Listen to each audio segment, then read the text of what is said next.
welcome to the ADHD Unfiltered podcast, episode 7. And today we've got another very special guest with us. Her name is Priya. You might have seen her already on your social media. She's amazing at what she's doing. And she is actually a pharmacist. And today we're therefore going to talk a little bit about hormones and medication with ADHD. And generally our podcast is just there to hopefully, one, make you feel a little bit less alone, but two, to, validate you, but also inform you and hopefully help you so that when you finish listening to our episodes, you feel a little bit more empowered. Yeah, that's a lovely way of putting it, Cherry, actually. And this Thank is why you. I get you to do the intro, because I do not say words like that. I just waffle. But yeah, we're very excited to have you on, Priya, and talk about hormones. We've already had a little chat. We've got ourselves, we're pumped up and Yeah, we ready to warmed up a complain. little bit before, so yeah, I'm excited as Yes. well. So, I know that we hate doing this, but could you introduce yourself a little bit, like what you do, how you got onto social media, anything that you feel is interesting or relevant Oh to God, you? okay. Oh, God, I I'm hate so this part as sorry. well. I Do you know. not just copy and paste like my LinkedIn bio or something? Yeah. Just get all the info here. I don't need to say it. So I'll try and make this short. So yeah, my name is Priya. Well, my full name's Priyanka, but I don't mind however people refer to me as. So I'm a pharmacist and I work in mental health services, and I've been working in mental health for over 3 years now, actually. Most of my pharmacy life, actually. Um, and I actually got diagnosed with ADHD only last year. It's been just over a year now since my diagnosis. And I just started making videos around the time I got diagnosed, because that's what led me to get a diagnosis, was actually a video on TikTok, which I think a lot of us actually get a diagnosis because of it. Yeah. And then I don't know what happened. People just seemed to like the things I was posting. And then I thought, oh, wow, I'm a pharmacist. I could actually help advise people. And what better to help this, patient group than someone who actually is a patient themselves. And I Yeah. think that's the one thing that I really like about myself is I see both sides. And that's why I really want to advocate for other people with ADHD, specifically women as well, because we are at a disadvantage when it comes to this condition. And I think the important thing is to make sure that this is not to dismiss men, because obviously everyone has their own struggles. But I think women as a whole, and research and trials have always showed this as well, that women are more disproportionately affected by health disparities. Um, with everything to do with healthcare, to be honest, and even more with ADHD. Yeah. So, that's what I'm doing. I'm doing a lot of research as well. I'm really trying to make our UK guidance more inclusive. That is my lifetime goal. So hopefully that will happen. I think if someone with ADHD is determined to do something, there's no stopping You're them. gonna do it 100%. Yeah. I really hope so. I hope so. Absolutely, absolutely. And I mean, it almost seems like, medical gaslighting that often happens for women, especially with ADHD, it's been quite problematic in the past. I mean, we weren't even included in the diagnostic criteria research to begin with, God, don't even get me started. No. And speaking about gaslighting, I got there were 3 GPs that refused to refer me for ADHD. They knew I was a pharmacist as well. Wow. And I'm not saying that just because I'm a pharmacist, I should be given, more of a, okay, yeah, we'll believe you. But this is even showing that someone who has medical knowledge is still not being listened to. So I can't even imagine how difficult it is for other women who might not have this knowledge themselves. And that's what really angered me. And I don't think it's, GPs intentionally wanting to do this. I think there needs to be more of an understanding, and that's where the issue is. And hopefully we can all work towards that. I mean, everyone, including you two, are doing some great work on social media to raise awareness. And I think that's what we just need to keep doing. Yeah, Yes, absolutely. I And I that's think it. Yeah. With what you said as well, I think doctors, they aren't probably meaning to be dismissive of your struggles, but generally I do feel like there is a lack of education there as well, and a lack of kind of updating on research and upkeeping of it. There are some great doctors, great GPs out there who will regularly, inform themselves of up-to-date research around different conditions. But unfortunately, there are also some that will very much, dismiss anything kind of on the inattentive side, that doesn't kind Yeah. of scream ADHD, the Mhm. typical hyperactive, outwardly hyperactive boys kind of Yeah. thing. Mm-hmm. And I think that's often, in my experience, it's so much easier for them to kind of dismiss because it's not a problem for somebody else, is it? When That's what Yeah. it is. That's yeah, literally what it you're is. not disruptive to society, are you? You're just Oh kind of gosh, yeah. in quotation marks struggling with your mental health, aren't you? So Yeah, and that's nothing to worry about, because yeah, every woman does, and that's just the way women should feel. Apparently, is it's like I've literally was saying to Priya earlier, when I spoke about my mental health just last year, I was told, well, everyone does feel like that. That's just part of being a mother. That's just part of being a woman. And I'm like, is it? Is it really? Because it doesn't seem it.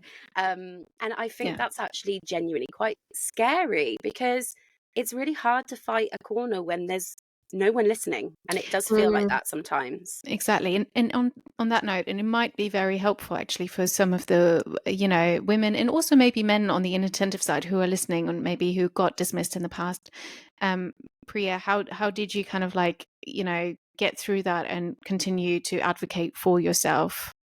I think the way I did it, and this is what I advise everyone to do, is if you're trying to get a referral, go in with your receipts. That's the only way you're going to be listened to. Yeah.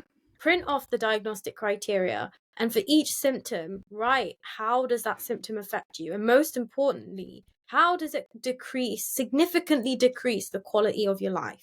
Because that's Yes. what you need to show to them that. And I think this is where the issue comes, and it's the fact that the symptom criteria, I think humans as a whole might experience symptoms similar to what ADHD entails. We are going to be forgetful every now and then. We might not be able to focus, or we might get a bit excited. But ADHD is not that. That ADHD is Mm, something completely debilitating. That's Yeah. why it's a classified disability under the Equality Act. Yeah.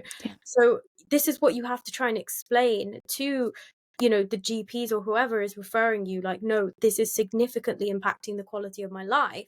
And I think once you can show that to them, then they should be able to listen to you. So, I mean, because that's why I can see it from both ends, because this is why we need to help people understand what is ADHD. It's yeah. not just, oh, whoops, I got distracted by dogs. Mhm.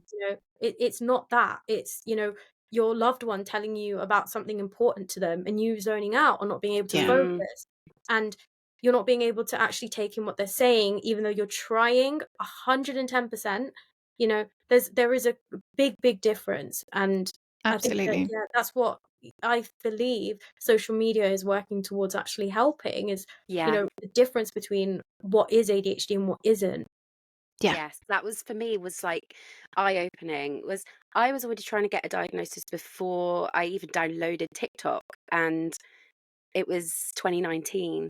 And then Mhm. obviously lockdown happened, and I went onto TikTok, and I was seeing all these videos, and I was like, the more I saw them, the more I was like, it gave me the fuel to write those notes and go back to the doctors after being dismissed the first time, and being like, I have an understanding of what this is. And I Mhm. know that what I'm experiencing isn't normal. And this is intense, and it's consistent, and it is impacting my life. And I, unfortunately, didn't still get anywhere with that, because at the time my area had stopped referrals with Oh no Mhm. my explanation god. as to why. So I still had to go private. But that was validating in itself, the second doctor, because he actually said to me, even just the way you walked into the room, I can tell that you have ADHD. And I was just like, what? But I was like, that in itself was just validation of like, Mm. okay, I'm getting somewhere. And you do sometimes just have to have that confidence to be assertive and say, listen, I know what this is, and I know that I'm experiencing symptoms, but that's so difficult to do when you have ADHD Oh because my Yeah. you've got God, all I the know, other that's the worst part. problems. So Yeah. it's like you've got to go through so much courage and barriers Yeah. to get that And diagnosis. then, And I think, as a woman, it's so much, it does seem harder. And obviously, you know, that might not be true. It's probably just as hard for men as well. But there does seem to be this judgment of, well, that's just being a woman. And Yeah. that's really saddening. Yeah, and I mean, there's loads of research as well done on how untreated and undiagnosed ADHD actually can cause, literally causes anxiety, depression, low self-esteem, shame, guilt, imposter syndrome. I mean, there's a whole list of symptoms and difficulties. How it has like that knock-on mental health effect then, and it certainly did that for me. Not gonna lie. I mean, Oh, especially with 100%. women, like there's some statistics that I found the other day that every woman with ADHD is going to have at least one comorbid mental health condition by the time they get diagnosed. And Wow. women with ADHD are 5 times more likely to have a lifetime diagnosis of major depression as well. Yeah, Oh, that just exactly. makes me sad. That I makes me know, really and sad. there's so much that goes into it. I mean, women as a whole are more prone to having mental health conditions. It's just everything is just harder for us. So We're not having a great time, are we? Let's be fair. Like, oh my God, why you is know, life if you so don't hard? laugh, you're just gonna cry. You know, Exactly. it's just I think Yeah. that's why we get dark sense of humours because right. So Brilliant. let's talk about hormones and ADHD. So Mhm. there is obviously some, even just as me, I have grown to realise like when I am at a point where I am ovulating, my mood dips, and any form of help that I usually have for my ADHD symptoms doesn't work. And the closer I get to my period, the more my symptoms just wreak havoc on my life. Why is that? Why does that happen? So this is all to do with estrogen. So the one key thing I want women to take from this is your hormones do impact your ADHD. They do, you know, regardless of what you know, anyone wants to tell you, you're not going crazy because Yeah. of your hormones, right? So estrogen has been proven for so long to have a significant effect on the brain. So it helps the neuroplasticity. Can't speak. I know It what you're aids trying to with say, and I couldn't say it either. no, I don't even know what I'm trying to say. Oh my God. Guys, I promise I'm educated. I have a master's in everything. I just can't say some words. Like Literally same. I'm with you on this one. okay, Plasticity. neuroplasticity. Right, I think that's what it's called.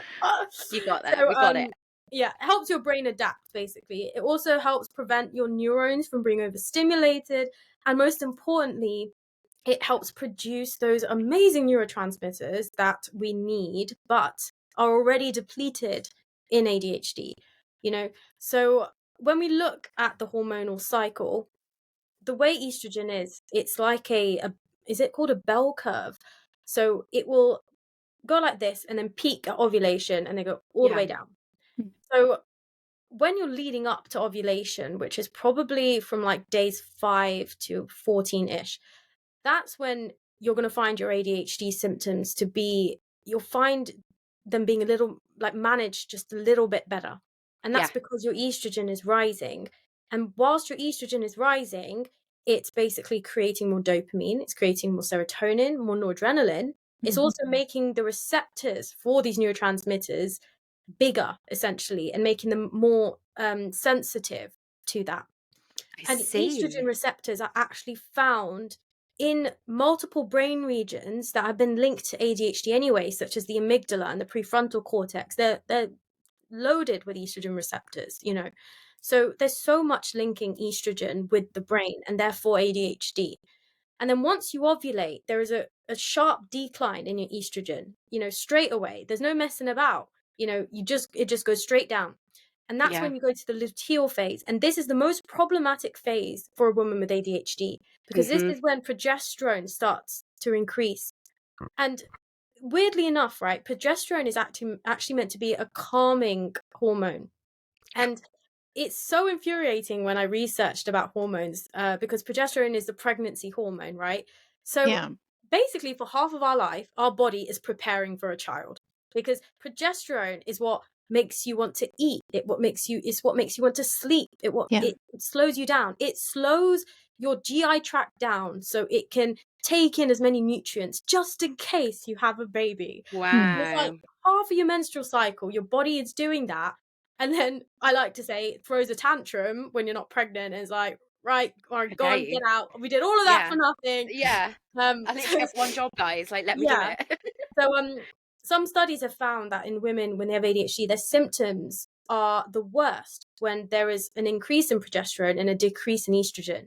So that explains really well why women with ADHD struggle so much leading up to the menstruation, Yeah. because that is when your progesterone is high and your estrogen is low, you know. Wow. And it can be a really, really difficult time for a woman normally, but Yeah. when you have ADHD, it's going to be even harder. So, the only time your ADHD is going to be somewhat, I wouldn't say managed, but at its best for you as an individual is going to be literally the couple of days leading up to your ovulation. Yeah. And that's it. This That's Wow. it. Wow. it's so Yay. true. And I often I'm notoriously bad for tracking my cycle. I should really do better. I roughly know because I Well, often have like cycle, ladies, like even if you don't have ADHD, it is the one thing we should be taught to I do, know. Yeah. I because know. Yeah. And we're yeah, not. it's so The important. only way that I have is like looking back at messages because I'd be like messaging, and I'd be like, oh, I'm struggling with my period. And I look back at my search button and I'm like, oh, I had my period about 4 weeks ago. That's Yeah.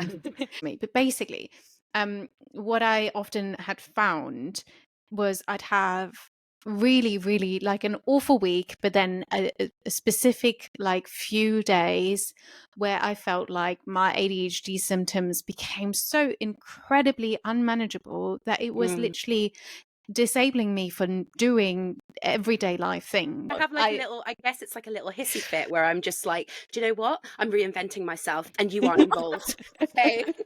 It's that full on fight or flight. And Literally that that. I often I go to the self-destructive thoughts, Oh, like, yeah. why are you like this? What is Mm. wrong with you? And why can't you just, do better and be like everyone else? And I Oh, knew, like, God. I was at that point, I was very well aware of everything ADHD related, but Yeah. still, It's the worst part. You got to stop with the self-hatred. It's oh, the I worst must thing we do to absolutely. ourselves. But it's the same equivalent. Like, you wouldn't tell someone, for example, with the wheelchair, if they couldn't walk up a flight of stairs, they would berate themselves for that. Mm. That would be ridiculous. Like, you Yeah. can't do that. Like, No. so why do we do that to ourselves? I think It, as well Well, because it's a hidden disability, isn't it? yeah. And you have to mhm. really fight a corner to even get that taken seriously. And And I think we just hold it in because it's easier than arguing and battling Especially when you're late sometimes. diagnosed, you're used to exactly. Yeah. it. That's And the Yeah. worst part. You're I used to think it. I've said it time and time again, but I'll say it again. There's a study that found actually that neurodiverse children had over 20,000 Mm. more negative comments by the age of 10, critical comments Mm. compared to neurotypical children. And that age is very critical to your thinking. It becomes your internal voice basically. So it's Yeah. no wonder that we are so very critical of ourselves, and it just continues then throughout teenage years into adulthood until you eventually find the real reason why Yes. you've been struggling so much. It's such a journey. And I think that's the thing as well, leading on to the next question is like, obviously, when you get that diagnosis, the next step for many people is finding treatment and medication. But there can be points in a person's life as a woman when she's either in a cycle or what you're going through at the moment, Priya, with your hormones, and where medication doesn't work. Why does that happen? Is that just the way that the medication wasn't trialed on hormones, or what is the explanation for that? Yeah, so basically, every single medication that is out there for ADHD has been tried on little boys. Mhm. Every single medication. And I saw the most alarming thing, right? So, do you guys know what the BNF is? No. Rings a bell, yeah. So it's the British National Formulary, and it's basically Yes. every pharmacist's Bible. It has everything to do with every drug. I looked at the dose recommendations for lisdexamfetamine, which is Elvance, right? Mhm. According to our national guidance, a 6-year-old boy and a 55-year-old woman in menopause would have the same drug at the same dose. Yeah. What? Make it make sense. Oh Make it my make sense. gosh. Yeah, Oh my I know. goodness. And I just couldn't understand. And you know, the thing which really I find quite shocking is when you look at a female. This is the best analogy I have of hormones. So a female menstrual cycle is literally like a roller coaster. Yeah. So you're going up and down all over the place. You know, you can see all your other friends on roller coasters, but they're doing their own thing. No one has the same roller coaster. Men's hormone cycle is like, you know, those calming river rapids. They're Yeah. in their dinghy. They might have a little bump there, but they're just calming, They're you know, chilling. going along in the same way, no bumps or hits. That's who the medication has been trialed in. So if you give a man and a woman a medicine on day 7, day 14, day 21, that man is more or less going to respond in the same way because he's going to have the same more or less symptoms and also the same more or less kind of side effects because his hormones are more or less balanced. Yeah, Yeah. they've got like a 24-hour cycle, don't they? Exactly. But a woman on day 7, right, she's going to have low everything. On day 14, peak in estrogen, peak in LH. Day 21, peak in progesterone. Mm. Estrogen's down. You know, Yeah. that all impacts medication as well as symptoms. And Yeah. so it's no wonder that, you know, after ovulation leading up to your period, if you find that your meds aren't working, it's your cycle. It is your cycle. Because the way that these medicines work as well is they don't make the neurotransmitters. Basically, if you tried to take dopamine orally, it wouldn't get anywhere because the molecule itself can't pass the blood-brain barrier. Yeah. So that's why the medicines we have are essentially either the building blocks to it, or what these ADHD medicines do is find these neurotransmitters hiding around and just basically, you know, bring them out. So the way that Elvance and methylphenidate works, those are the two main stimulants. They basically block the reuptake of dopamine. So normally what happens, and I like to describe this, is that there's a mum and she's letting her kids play outside and she's like, right, come on, get in, you've had enough fun, come in. So what methylphenidate does is basically metaphorically gives that mum a glass of wine. So then the mum just lets the children play outside for a bit longer. She doesn't close the door because, you know, she's having a glass of wine, she's relaxing a little bit.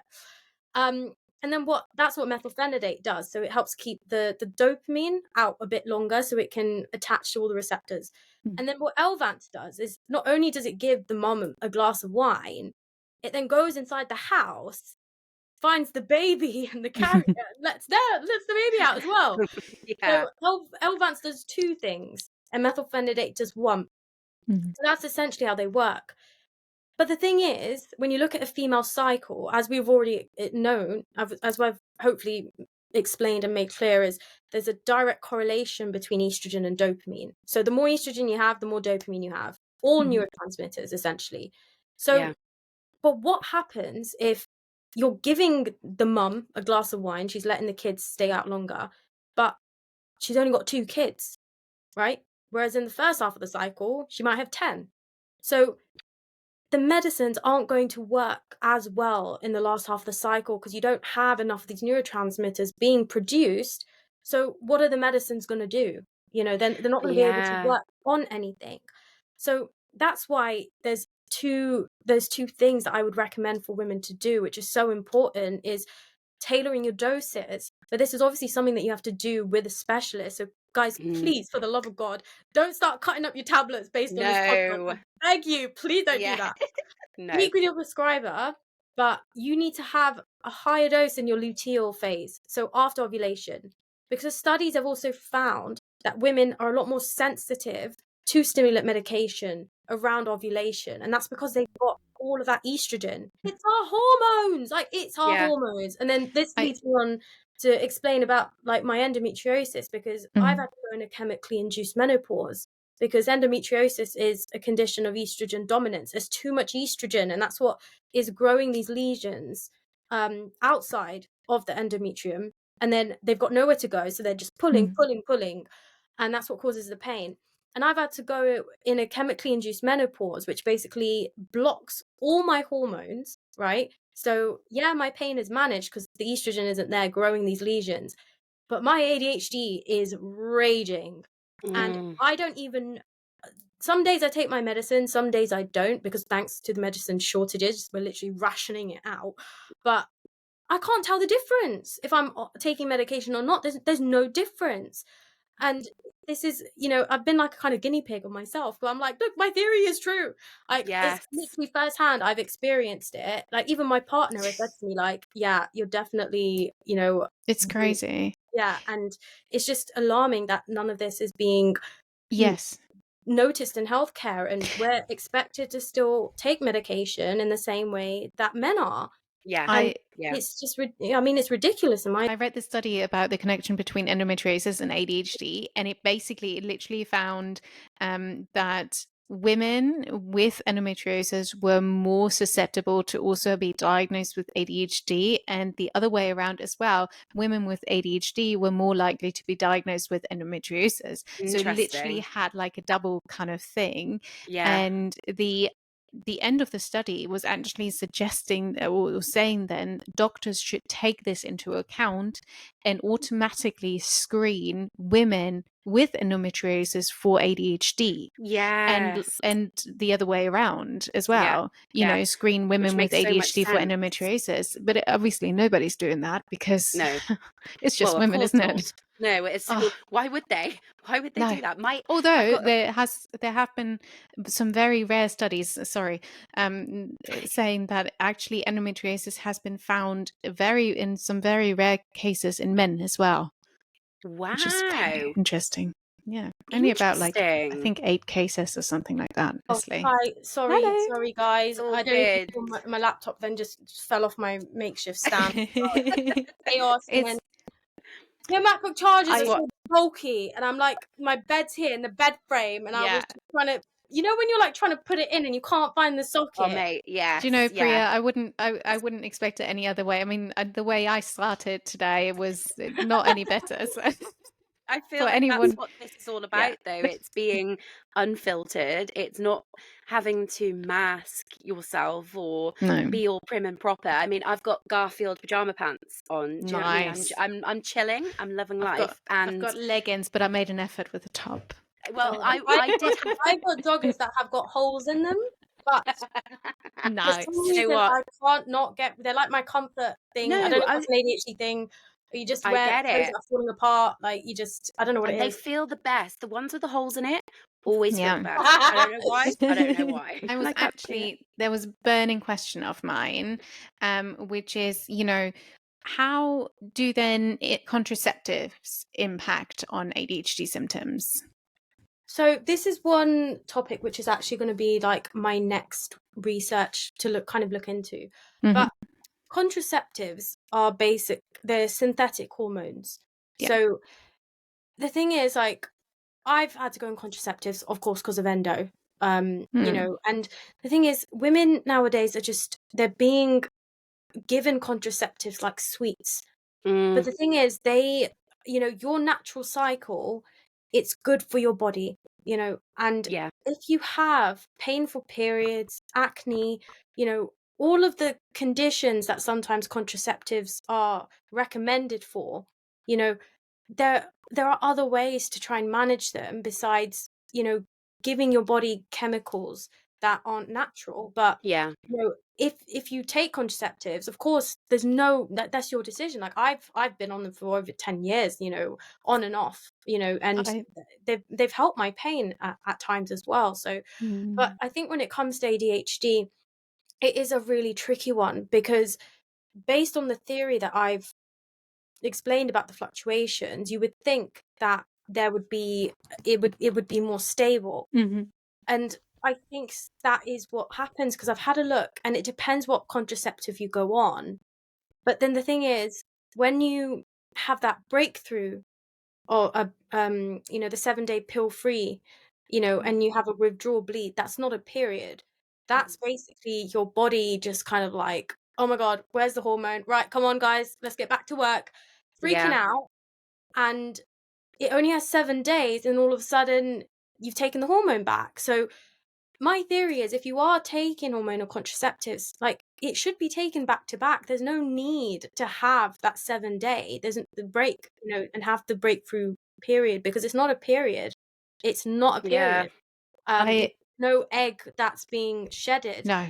I don't even know what it is. I just think it's from your hormones that are just being, shocked because they don't have the synthetic hormone, and then all of a sudden they do.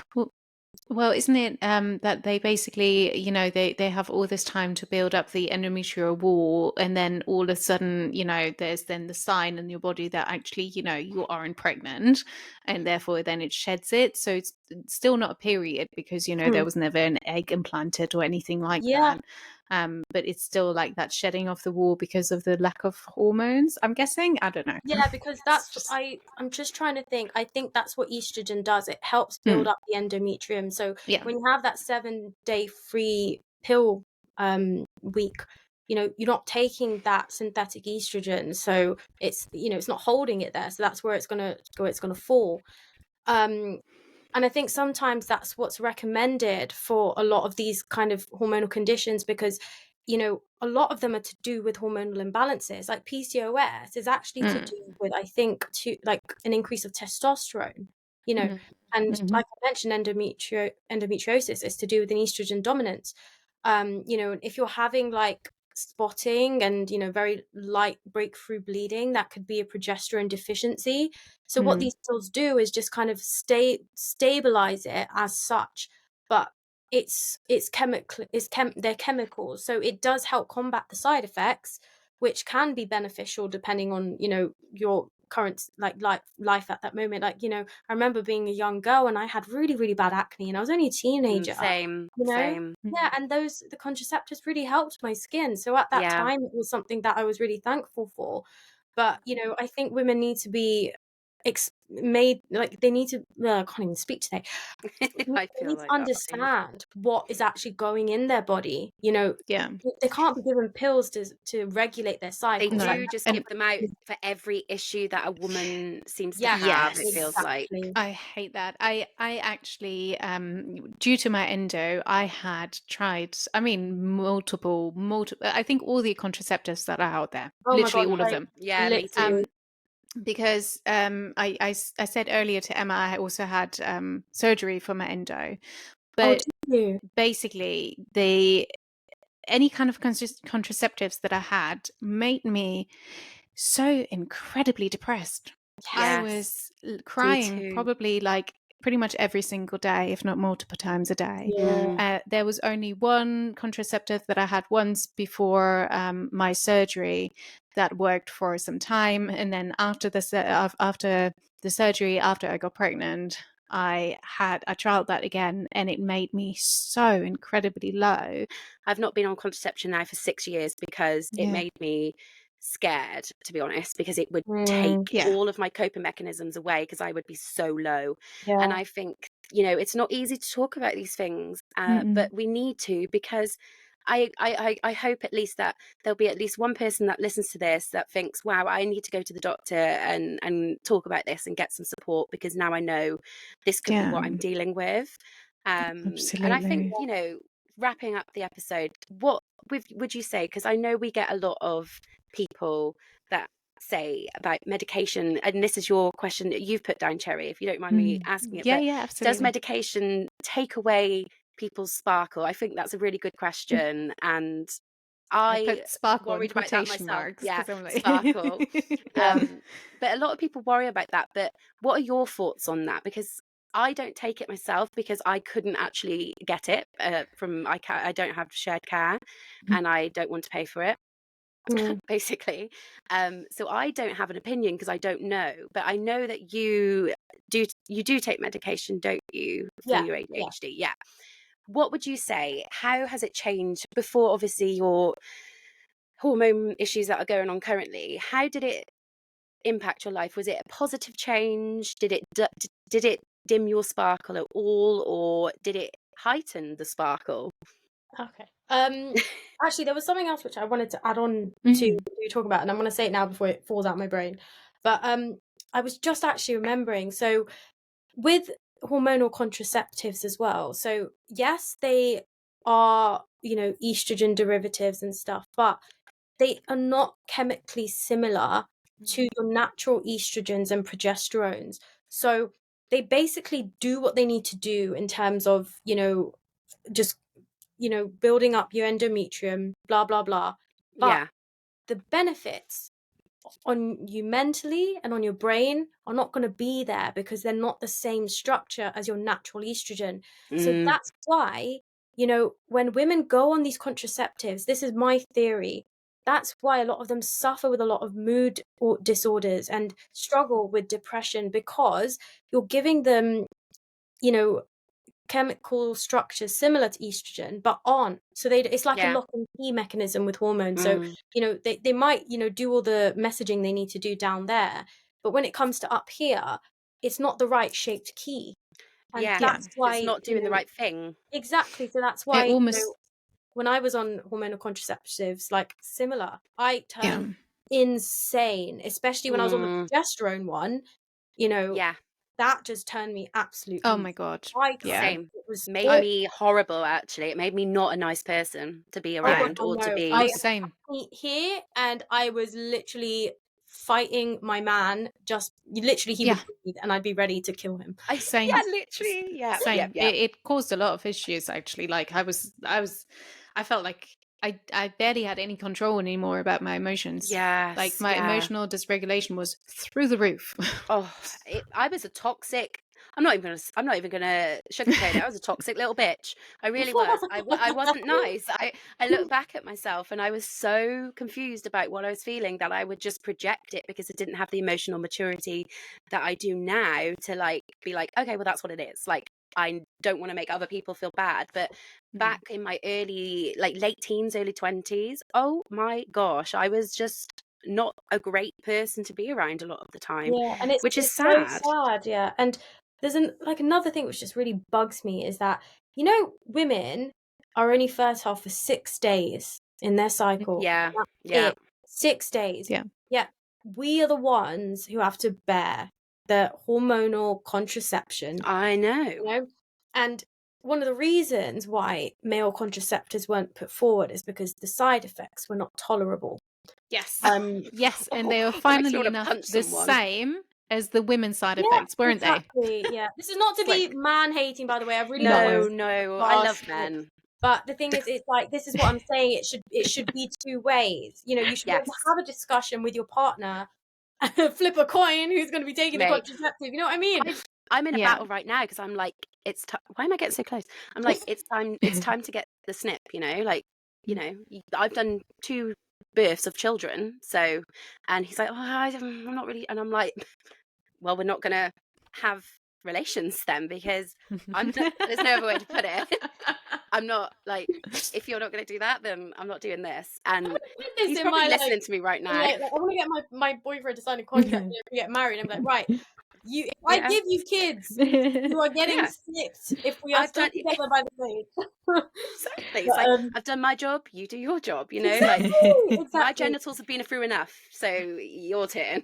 Yeah, Yeah. exactly. But Anyway, that took a yeah. tangent. That was But moving on to medication. So, everyone can have their own opinions about medication, but the most important thing is, like, obviously don't judge people what they decide. If people don't want no. to take medication, don't try and, convince them that they need it. And Mm. likewise, people do take medication. Don't make them feel bad for taking it. Oh And I think, gosh, no. me personally, I saw positives from it. It doesn't dim your sparkle, and Yeah. it doesn't like in this was for me. It depends on each person, but for me, I found I was still the same person, but I could remember to do that. I could focus on doing that. Yes. I had the mental ability to plan a shopping list go get the groceries and go cook myself a meal. Oh Like my these goodness. little things God. that most people can do and take for granted. Like you can remember to go to the post office, get up and go do it, and you don't deal with like, missing returns and fines and Yeah. all of this. Like, oh my God, what must life be like?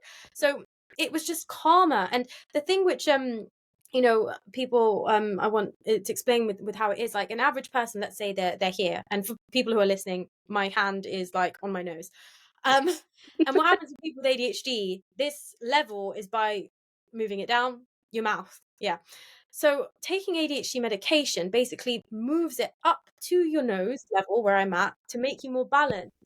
And that's what it Yeah. does. But with an average person, when they're already here at the nose level, you give them ADHD medication or caffeine, which is a stimulant as well, Oh and they yeah. go up to where my They eyebrow go is. That's crazy. why people with ADHD, I guarantee you, every single person who's got ADHD, I'm gonna have test my theory. How many of you are ready to have a nap after your first coffee? Yep. Because Literally every every time, time. every Every Every time, time. single but it's time. I because don't drink it of the anymore because it's stimulant. pointless to Yes, me. No, exactly. I had I coffee the other day and I was falling asleep, and like my line Yeah. manager was literally like off the walls from her coffee, and I was falling asleep. And she's Yeah. like, I how? know. And I was like, I have ADHD, this is why. And then I was Like explaining it to her, literally just makes me like baseline like of what you are exactly, normally. exactly.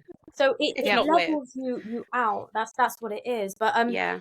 in regards to kind of women and medication, this is the issue is that, like I said, all of these medicines have been tested in boys. They don't they don't acknowledge the hormonal fluctuations. So what I would suggest is, in your luteal phase, you can either try and increase your dose of your medication, obviously with specialist input. But another Mm. thing I would recommend is looking into other alternatives to boost your neurotransmitter production. And this is where probiotics come in, supplements such as Mm. L-tyrosine Yeah. or tryptophan, 5-HTP, because these are the building blocks of these neurotransmitters. Yes. Okay. And you can also find some of these in BCAAs. So that's what most people drink at the gym to help build protein, Oh, build their muscles. okay. A lot Yeah. of these are the building blocks for the neurotransmitters that we need as well. So Interesting. I've been trialing it, and I've been finding actually that there are some BCAAs that have caffeine in them, and I find they actually help me a little bit. Yeah. you know Yeah. Mm. and I've been Interesting. experimenting, and I take them on days with my medication, and then I don't take them on days without medication, and then take them, I mix and match. And Mm. basically Yeah. I found the perfect combination is taking them with my medication, and it makes Mm. sense because they're building up those neurotransmitters, and your meds can work better because there's more Of of them to work around. course. And then that's where your Teamwork. diet is so important, especially in your luteal phase. And I know all of us Mm. want to reach for that chocolate cake, Chocolate. when there's crisps and everything. But if you are ever going to put importance on your diet and nourish your body, the luteal phase is so important because your Yeah. gut makes over 90% of your neurotransmitters. So they say Right. you are what you eat. That is Yeah, literally you why. literally are. Yeah. Yeah. So It's why it's like prioritize that your anxiety well-being. in your gut as well. It's literally like what you eat has such an impact on your mental health, and Exactly. I refused to believe that for a long time because Yeah. I had a lot of diet problems, and recently I've learned like I'm eating so much better. I'm snacking less, and I feel like I'm just a lot more stable. And I was having sugar crashes, and we spoke about this in last episode. I would have sugar crashes that would then heighten my symptoms of ADHD. Mm, So I was just constantly going up and down because exactly. of what I was eating, and I just wasn't helping myself. And I think No, it's a tough pill to swallow, but sometimes we do create problems for ourselves more because we're struggling, and it's not our exactly. own We can't fault, look but we ourselves don't help properly. ourselves. Yeah, because we're already Exactly. struggling. It's this Yeah, Yeah. cycle. that's what it is. Like the things we need to do to help our ADHD, we can't do because we have ADHD, Because and we it's have like, it, and we're struggling with those symptoms so much that even just doing that one positive thing sometimes feels like climbing a mountain. Yeah. And to someone who doesn't understand ADHD, they will say lazy, or they'll say, well, you obviously don't want to help yourself. And Exactly. that's such a hard thing to hear, because I am someone that works to help myself. I want to feel better. I want to feel happy, Mhm. but I can only do what my body and my brain allows me to do. And sometimes that is barely anything. That sometimes it's literally just getting an apple and eating it and thinking, at least it's something that's healthy and That's I've what it is. eaten Small something. goals. That's Yeah. because that's what I've realized is what helps push start you, because you do one small thing and then Mhm. it's like, oh, okay, I'm not a piece of shit. I can do this. Literally that. It helps you. But then Exactly. the moment you give yourself the biggest task, like literally, most average people won't think of this as a big task, but when you have ADHD, it is. Go give your returns to the post office, Don't right? even Yeah, know. please, honestly. The amount of Amazon returns, like, I don't even want to think about it because I'll cry. The amount of money I've Me lost. too. But Me anyway, too. you sit there and tell yourself post office returns, right? You not only think about everything you have to do, but you just don't have the executive function to do it. Yeah. And if you Yeah. tell yourself, right, let me just log on to my Amazon Mm-hmm. and then let me go find the returns label. Yeah. And now it's QR, so you don't even need to Yeah. print. Then it's Yeah. like, okay, now I've done that. Oh, okay, I have a bit more motivation. Right, okay, let me get up. Let me find the thing now, and you just do one thing, one step at a time. Take And the it next step thing you at a know, time. you're at the post office. And the one thing I like to do is I sound like a child.